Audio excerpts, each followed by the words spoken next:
Berikut cerita horor dengan suasana mencekam tentang keluarga yang lebih percaya dukun daripada dokter. Tumbal kesembuhan. Di sebuah desa terpencil di Pulau Jawa, hiduplah keluarga Pak Wiryo, seorang petani tua yang keras kepala. Ia tinggal bersama istrinya, Bu Sarti, serta anak sematawayangnya, Wati. Sejak dulu, keluarga ini tidak pernah percaya pada dokter. Bagi mereka, penyakit bukan urusan medis, melainkan gangguan makhluk halus atau kutukan nenek moyang.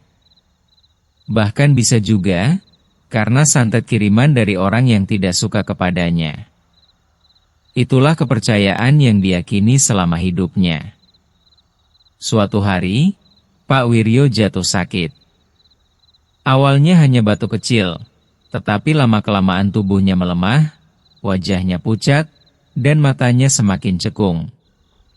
Bu Sarti panik, tetapi bukannya membawa suaminya ke dokter, ia malah pergi menemui Mbah Dargo, seorang dukun terkenal di desa itu.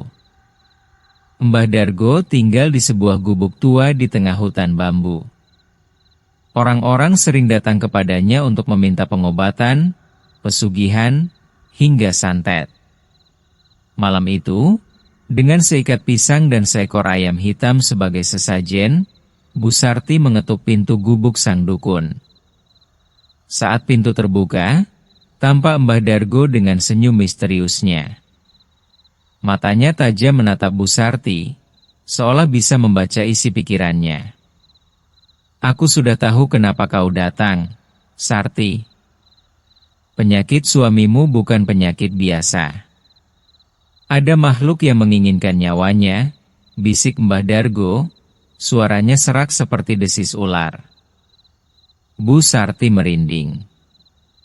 Ia memohon agar suaminya disembuhkan. Mbah Dargo hanya terkekeh.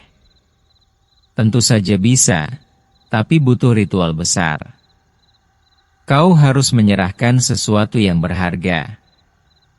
Tanpa pikir panjang, Bu Sarti setuju.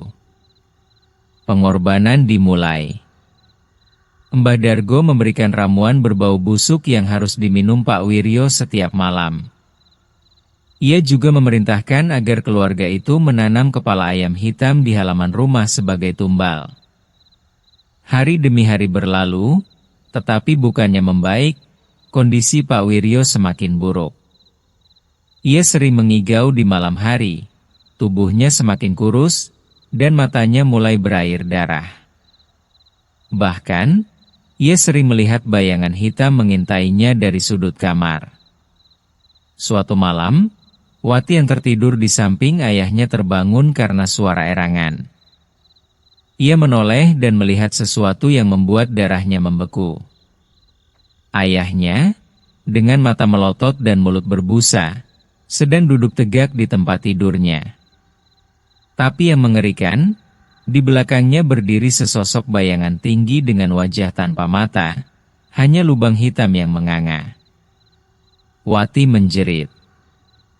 Bayangan itu mengeluarkan suara tawa pelan sebelum lenyap dalam kegelapan.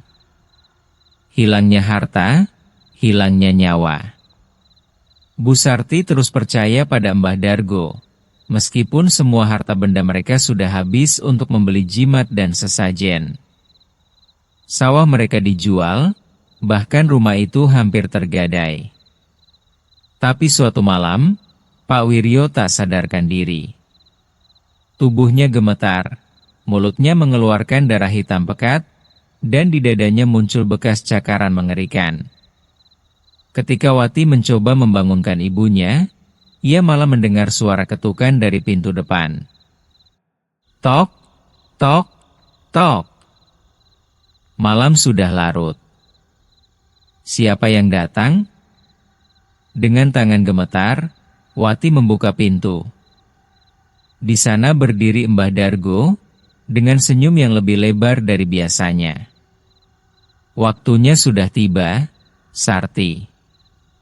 Jika ingin suamimu sembuh, kau harus memberikan tumbal terakhir," katanya. Apa yang harus aku korbankan? Suara Bu Sarti nyaris berbisik. Mbah Dargo menatap Wati. Nyawa anakmu. Teror terakhir. Bu Sarti langsung menjerit dan menolak, tetapi sesuatu yang mengerikan terjadi. Pak Wiryo, yang tadi sekarat, tiba-tiba bangkit, tapi bukan sebagai manusia. Matanya kosong, kulitnya membiru, dan tubuhnya bergerak kaku seperti boneka kayu. Dengan suara yang bukan lagi miliknya, ia berbisik. Tolong aku. Seketika, bayangan hitam besar muncul di belakangnya. Wati dan ibunya menjerit ketika sosok itu merenggut Pak Wiryo, menariknya ke dalam kegelapan. Suara tulang patah dan jeritan kesakitan bergema di dalam rumah. Saat cahaya kembali, Pak Wiryo telah tiada. Di lantai, hanya tersisa noda darah berbentuk tangan yang terjulur, seperti meminta tolong.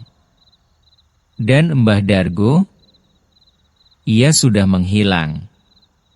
Sejak malam itu, rumah keluarga Pak Wiryo kosong. Hanya suara bisikan samar yang kadang terdengar di malam hari, memanggil-manggil, meminta tolong. Tolong aku,